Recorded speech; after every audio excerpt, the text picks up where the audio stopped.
Barreskrim Polri menghentikan penyidikan kasus pelecehan seksual yang dilaporkan istri Verdi Sambo, Putri Chandrawati.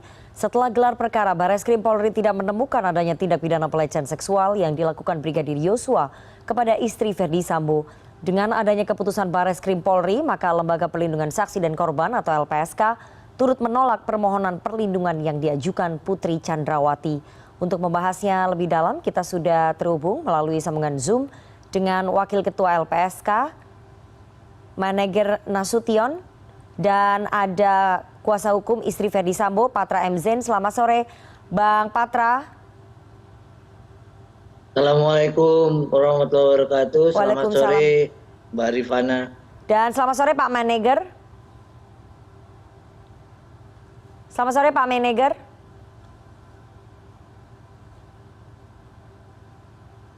Selamat sore, Pak Manager.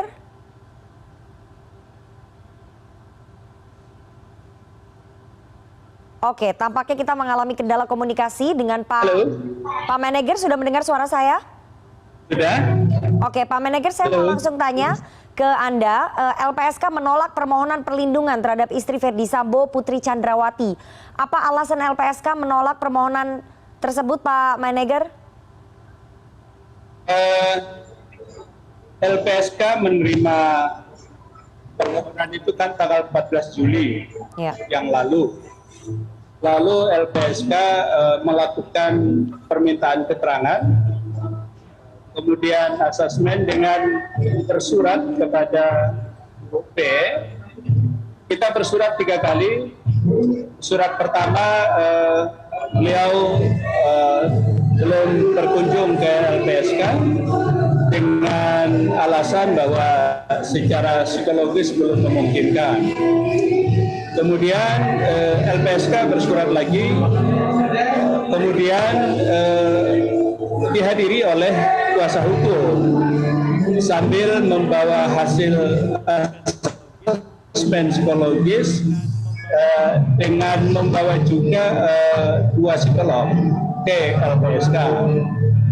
Nah, LPSK kemudian berdiskusi dengan kawan-kawan penasihat hukum dan menyampaikan bahwa LPSK sebagai lembaga negara yang mandiri, karena mandat kita melindungi saksi maupun korban dalam proses peradilan pidana, maka kemudian kita mengatakan kepada kawan-kawan bahwa LPSK akan melakukan asesmen sendiri terhadap asesmen psikologis terhadap Ibu P. Nah, karena itu kemudian kita bersurat yang ketiga. Dalam surat kita itu memberi alternatif sesungguhnya. Ibu P datang ke kantor kita, ke LPSK. Pak Manager, mohon maaf, saya tidak bisa begitu mendengar suara Anda ya. Mana LPSK dan Ibu P itu berkenan ditemui. Pada akhirnya kita dapat informasi bahwa Ibu P itu kemudian berkenan ditemui di rumah beliau. Pada kesempatan itu kemudian kita datang, tim LPSK datang sambil bersama 2 tenaga profesional yang selama ini bekerjasama dengan LPSK, 1 psikolog dan 1 psikiater.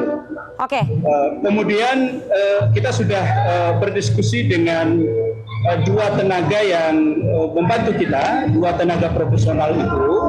Hanya memang diinformasikan tidak banyak informasi yang bisa digali LPSK karena kondisi UP-nya belum terlalu memungkinkan untuk banyak memberikan keterangan. Baik, Pak Manager, mohon maaf sekali saya tidak bisa mendengar suara Anda. Kayaknya kita harus memperbaiki dulu komunikasi kita ya. Saya mau ke Bang Patra terlebih dahulu. Bang Patra, tadi saya belum bisa dapat poinnya Pak Manager karena saya tidak bisa mendengar suaranya Pak Manager dengan clear begitu, dengan jelas. Respon tim kuasa hukum dengan penolakan perlindungan dari LPSK kepada klien Anda, Ibu Putri Chandrawati, seperti apa? Baik, terima kasih Mbak Rifana ya. Ada 2 hal yang mau saya sampaikan. Pertama, untuk kewenangan LPSK, Lembaga Perlindungan Saksi dan Korban, tentu sebagai lembaga negara ya, lembaga ini punya kewenangan dan juga punya tentu saja pertimbangan ya. Jadi saya nggak mau masuk ke soal itu. Itu yang pertama. Namun yang kedua saya mau sampaikan ya terkait dengan posisi klien saya dengan tentu tim kuasa hukum ya. Ini perlu kami sampaikan. Pertama, saya ini advokat. Hari ini advokat, kemarin advokat, ya, besok juga saya advokat.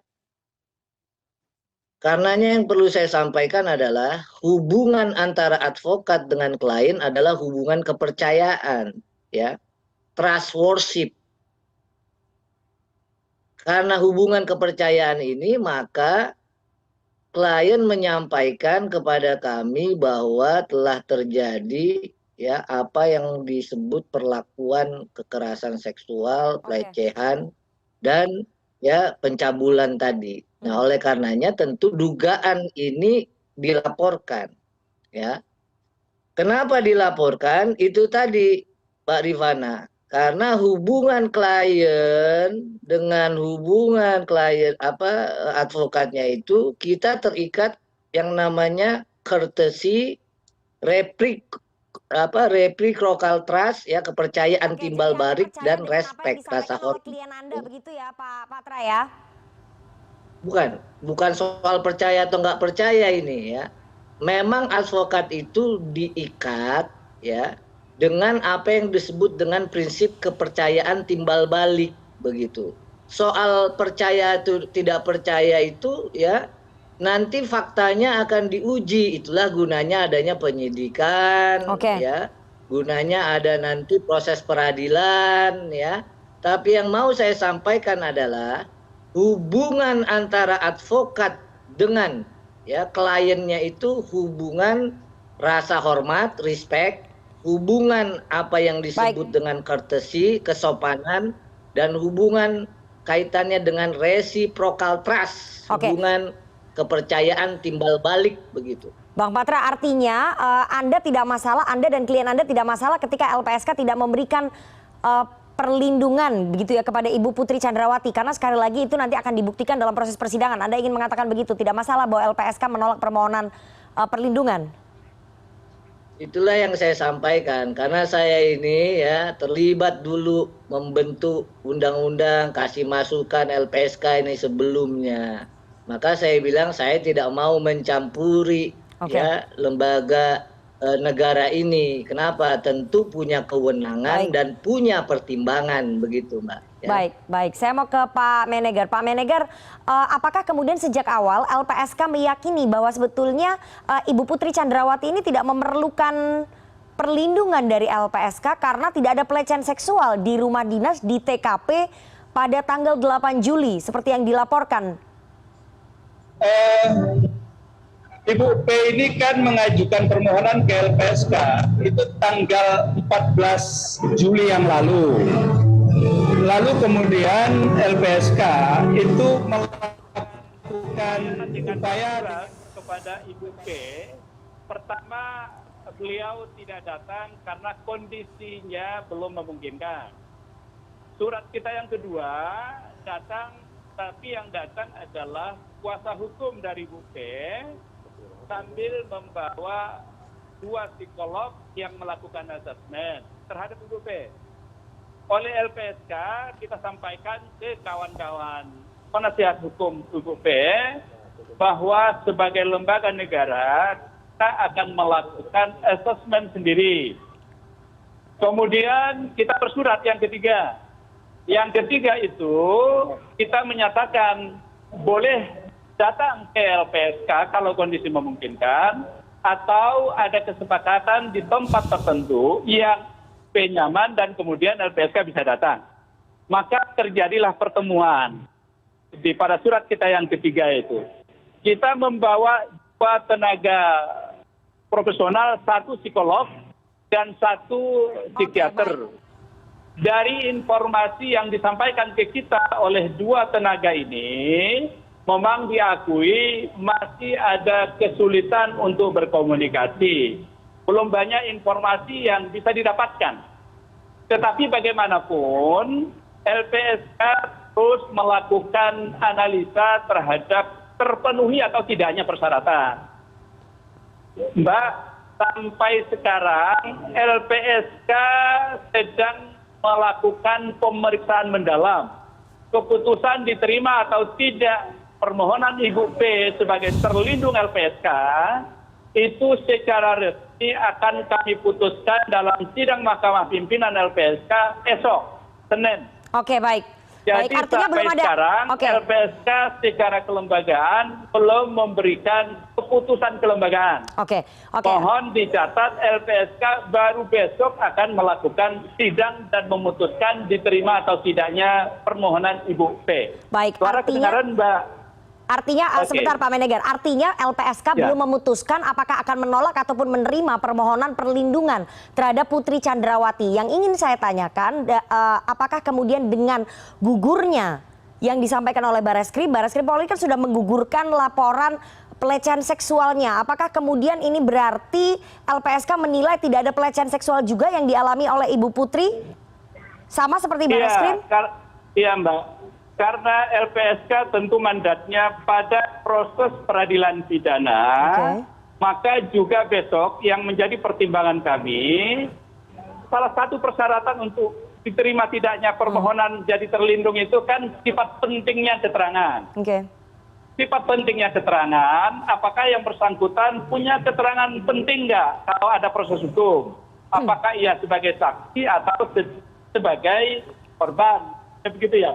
Nah, kemudian pertanyaannya, apakah ada tindak pidananya? LPSK biasanya itu melihat tindak pidana itu dengan melihat laporan polisinya seperti apa. Oke, berarti dulu LP-nya sudah kita terima, tetapi kemudian memang ada informasi baru bahwa ternyata LP ini kemudian oleh teman-teman Barreskrim misalnya disebut tidak memenuhi unsur disebut sebagai pidana. Nah, tentu informasi ini besok akan menjadi pertimbangan buat pimpinan LPSK untuk menerima atau tidaknya permohonan Ibu P sebagai terlindung LPSK.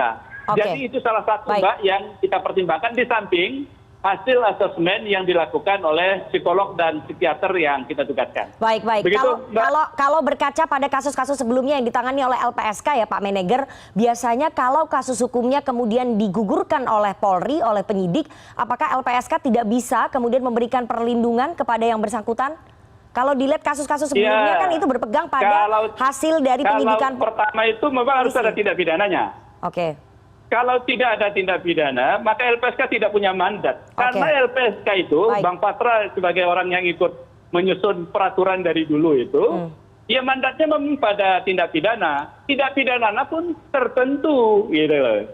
Jadi kalau tidak ada tindak pidana, memang LPSK sekali lagi tidak punya mandat untuk masuk ke wilayah itu. Baik, kalau misalnya tidak ada tindak pidana, maka LPSK tidak punya mandat untuk bisa memberikan perlindungan kepada saksi ataupun korban yang mengadu ataupun meminta permohonan kepada LPSK. Bang Patra, saya ingin tanya, dengan keputusan Barreskrim menghentikan penyidikan kasus pelecehan seksual terhadap klien Anda, ini langkah kuasa hukum seperti apa? Karena ini tidak ada tindak pidananya.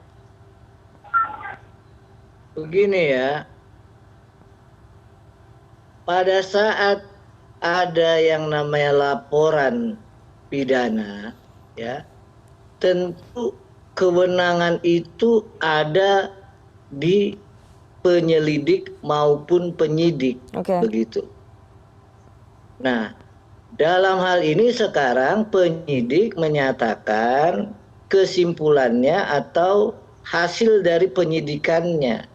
Ya, kalau itu kita tentu sudah sama-sama tahu dan prosesnya ini ya tentu kita hormati begitu ya. Karena memang begitulah proses penyidikan, begitu. Tapi ada sekarang juga yang perlu kita tahu bahwa proses penyidikan terhadap dugaan tindak pidana yang menewaskan orang lain itu juga ada, begitu loh, ya. Nah, tentu itu tidak terpisah nanti dan ada kaitannya, ya.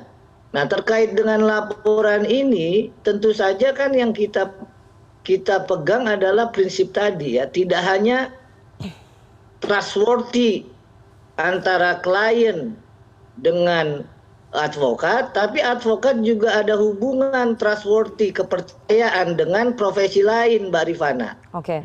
Kepercayaan atau hubungan kepercayaan apa dengan profesi lain? Ya tentu saja dengan asesmen ya psikolog. Oke, baik. Karena untuk mengetahui kondisi kejiwaan, kita kan nggak tahu, nggak punya ahli advokat ini. Baik. Makanya saya setuju misalnya LPSK ya juga menyiapkan dan ada tim asesmen psikolog itunya sendiri. Itu memang begitu tahapannya ya. Karena baik saya maupun komisioner LPSK mungkin tidak memiliki kemampuan atau pengetahuan tentang psikolog gitu. Baik, baik, Bang Patra. Nah, yang saya mau sampaikan adalah proses ini masih berjalan begitu ya. Nah, proses ini masih berjalan, tapi juga yang kami mau sampaikan adalah bahwa ada hubungan dan prinsip antara klien dengan advokat, advokat dengan profesi lain ya, advokat dengan LPSK, advokat dengan tentu saja ya lembaga kepolisian yang hubungan dalam sistem peradilan pidananya sebenarnya sama. Baik, Bang Patra, saya udah dapat poin apa yang Anda ingin sampaikan ya. Bahwa apa yang sama ya, apa yang sama memastikan peradilan ini berjalan dengan adil begitu. Oke. Fair trial. Oke, memastikan bahwa peradilan ini berjalan dengan adil, tapi para penyidik di Barreskrim Polri mengatakan bahwa laporan pelecehan seksual yang disampaikan oleh klien Anda kepada Polres Jakarta Selatan itu digunakan sebagai salah satu cara untuk menghalangi penyidikan kasus penembakan Brigadir Yosua. Klien Anda bisa dijerat pidana karena memberikan kesaksian palsu dan obstruction of justice. Jawaban Anda seperti apa, Bang Patra? Nah, kalau obstruction of justice itu kita kembali ke sejarahnya 1789 ya. Itu di Amerika Serikat ya. Kenapa ada istilah obstruction of justice di abad ke-18 itu yang dihalangi di yang namanya penghalangan itu sifatnya nanti pada saat yang disebut dengan proses di persidangan atau pengadilan begitu ya.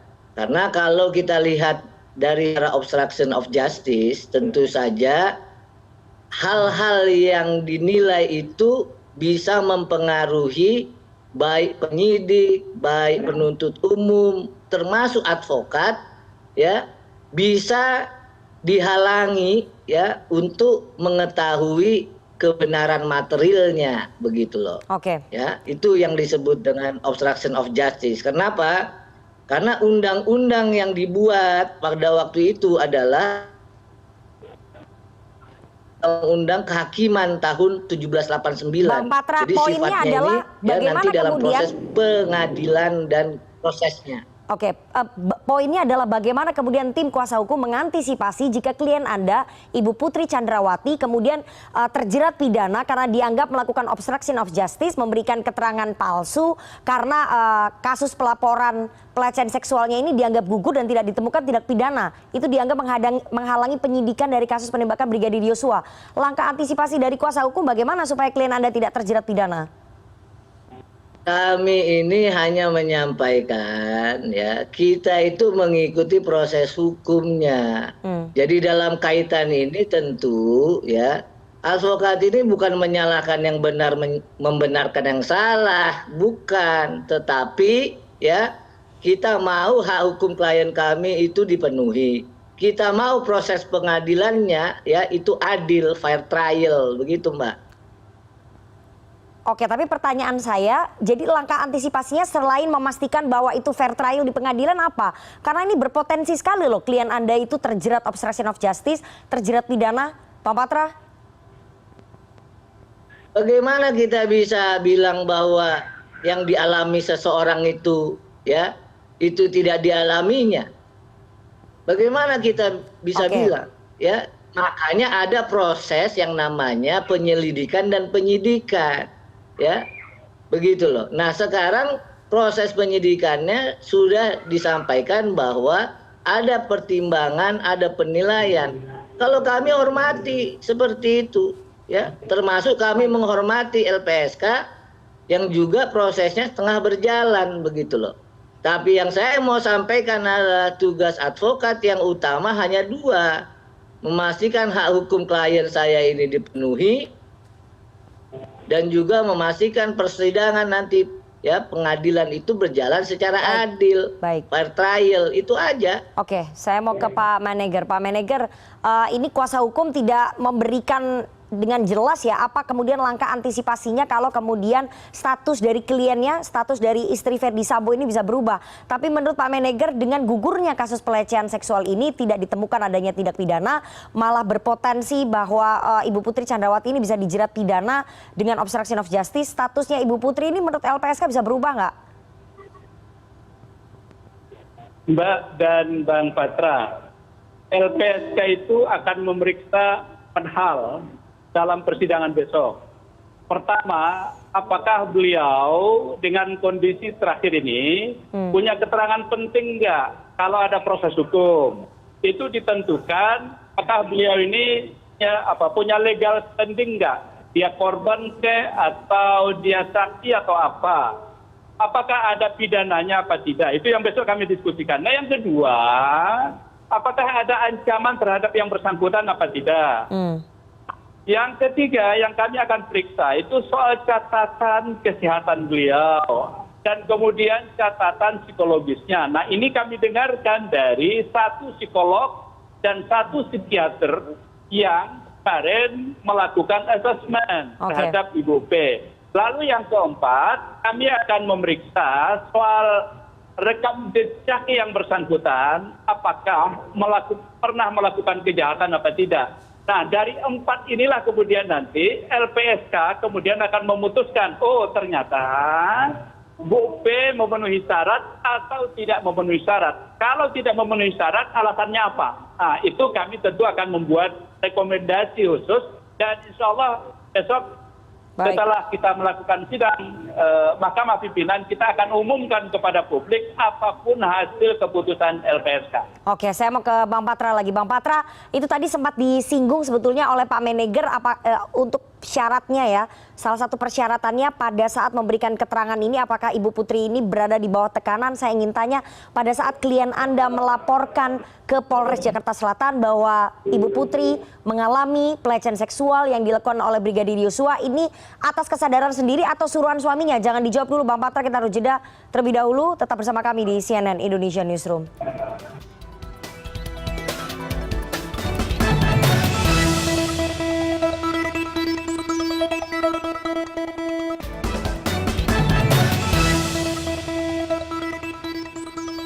Anda masih bersama kami di CNN Indonesia Newsroom. Kita lanjutkan perbincangan kita dengan kuasa hukum Putri Chandrawati, istri Verdi Sambo, ada Patra MZ dan juga Wakil Ketua LPSK Maneger Nasution. Saya mau ke Bang Patra. Bang Patra, tadi sebelumnya saya sudah tanya ya, dengan gugurnya kasus pelecehan seksual terhadap klien Anda, dan tadi juga disebutkan oleh Pak Maneger, salah satu syaratnya nanti akan diakses apakah pada saat memberikan keterangan kepada Polres Jakarta Selatan ini klien Anda berada di bawah tekanan suaminya atas perintah suaminya atau ini memang pengakuan dia sendiri ataupun ini merupakan kesadaran dia sendiri ketika melaporkan pelecehan seksual ke Polres Jaksel yang dilakukan oleh Brigadir Yosua. Bang Patra. Fair trial itu ya prinsip dasarnya adalah hak untuk semua pihak didengar secara ya sama di muka hukum. Fair trial itu adalah hak setiap orang dipersamakan, diperlakukan yang sama dalam sebuah tribunal. Jadi pemeriksaannya harus adil, begitu ya.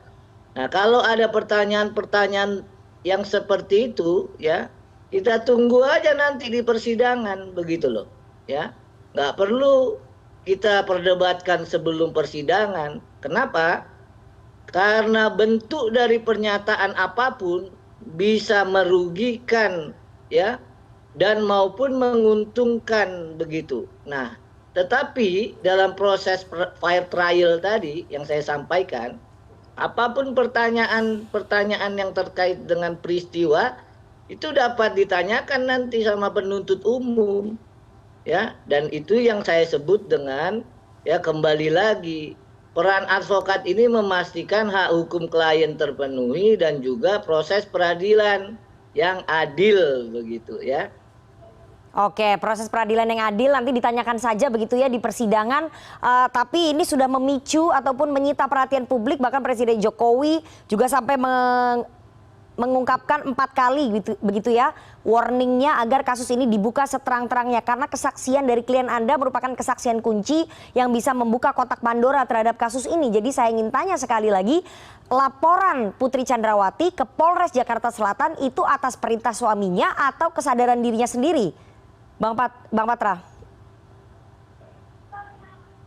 Bukan tugas saya menjawab itu, ya. Oke. Bukan tugas advokat menjawab itu, ya. Tugas advokat itu adalah ya mendampingi kliennya, memastikan hak kliennya dipenuhi. Baik. Dan memastikan proses peradilannya dilaksanakan secara adil, begitu. Oke, ya. proses peradilan bisa berjalan secara adil kalau saksi ataupun korbannya mengucapkan atau mengungkapkan fakta yang sebenarnya, Bang Patra. Itu yang harus digarisbawahi dari klien Anda. Saya ingin tanya ke Pak Meneger. Pak Meneger, masyarakat itu kepentingannya ya sudah diwakili oleh penuntut umum nanti, ya. Dalam sistem peradilan pidana, masyarakat kepentingannya nanti ya itu diwakili oleh penuntut umum. Baik. Ya. Nah, jadi cobalah ya kita tunggu nanti di persidangan. Kan begitu. Oke, saya ingin tanya ke LPSK, Pak Meneger. Ada informasi yang disampaikan oleh salah satu pimpinan LPSK bahwa ada pemberian amplop dalam map coklat yang diberikan oleh salah satu bawahan dari Irjen Polisi Ferdi Sambo kepada staf LPSK pada tanggal 13 Juli. Pada saat itu amplop coklat diberikan agar LPSK memberikan perlindungan kepada istri Ferdi Sambo, Putri Chandrawati. Ada dugaan suap begitu, Pak Meneger? Halo Mbak, suara kedengaran Mbak? Silakan Pak Meneger. Oke. 13 Juli yang lalu saya ingin sekaligus memberi klarifikasi terhadap penjelasannya Pak Mahfud di video yang beredar itu. Pak Mahfud menyebut lokusnya yang benar tanggal 13 Juli yang lalu, lokusnya di Propam, di Mabes Polri.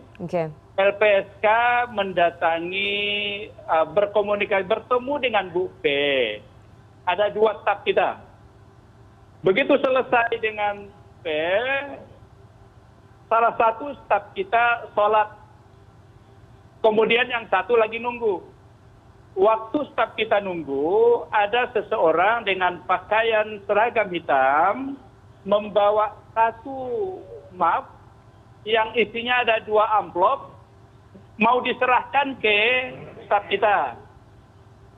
Yang terlihat oleh staf kita di map itu ada 2 amplop warna coklat. Staf kita enggak langsung menolak. Oke. Meski dipesankan oleh yang bawa map itu dari Bapak. Tetapi kita ingin pastikan, dan ini sudah ada pernyataan di kita, sudah kita klarifikasi semalam, bahwa langsung menolak, tidak tahu isinya apa, tapi kita meyakini itu bukan berkas dari kelengkapan permohonan yang bersangkutan. Dengan begitu kita ingin menyampaikan kepada publik, LPSK menolak pemberian itu. Tidak menerima, tapi menolak. Kalau menerima berarti itu terjadi suap menyuap. Baik. Meskipun dikembalikan. Baik. Tapi yang benar LPSK menolak. Oke, Bang Patra, singkat saja. Kenapa kemudian klien Anda dan suaminya, terutama suaminya menyuruh bawahannya untuk memberikan sesuatu. Kita tidak tahu apa ya, tapi sesuatu itu dimaknai oleh teman-teman dari LPSK bukan berkas. Sesuatu itu kemudian ditolak oleh staf LPSK. Kenapa harus diberikan itu? Kalau memang meyakini suatu kebenaran, tapi kenapa harus diberikan sesuatu itu untuk melindungi istrinya, Bang Patra? Saya baru tahu di nonton ini malah. Oke. Nggak tahu itu soal itu. Ya. Jadi klien Anda tidak pernah menyampaikan itu ya? Apa peristiwanya, apa-apa saya nggak tahu ini. Kayaknya saya kebanyakan nonton ini YouTube pengajian kali, nggak tahu lah. Oke, artinya klien Anda tidak menyampaikan itu kepada Anda ya, tidak menyampaikan adanya peristiwa tanggal 13 Juli pemberian amplop coklat yang sesuatu itu kepada staf LPSK untuk melindungi dirinya, untuk melindungi Putri Chandrawati. Tidak ada pembicaraan itu ya, Bang Patra, kepada Anda? Tidak tahu. Saya nggak tahu Mbak Rifana ya kan. Oke. Kalau nggak tahu saya bilang nggak tahu. Baik. Kita tunggu nanti bagaimana persidangannya, karena sekali lagi sebentar lagi berkasnya ini akan dilimpahkan ke kejaksaan. Artinya kita bisa menyaksikan nanti bagaimana proses peradilannya. Apakah betul seperti yang disampaikan oleh Bang Patra ini akan menjadi fair trial? Apakah saksi-saksi dan juga korban bisa berbicara yang sebenarnya, mengungkapkan fakta yang sebenarnya di persidangan? Kita tunggu nanti bersama, kita kawal bersama. Terima kasih sekali Wakil Ketua LPSK Meneger Nasution dan juga kuasa hukum istri Ferdi Sambo Putri Chandrawati, Bang Patra M. Zain. Sehat selalu Bang Patra dan juga Pak Meneger. Terima kasih. Assalamualaikum. Dan informasi terkini lainnya akan kami hadirkan sesaat lagi. Tetaplah bersama CNN Indonesian Newsroom.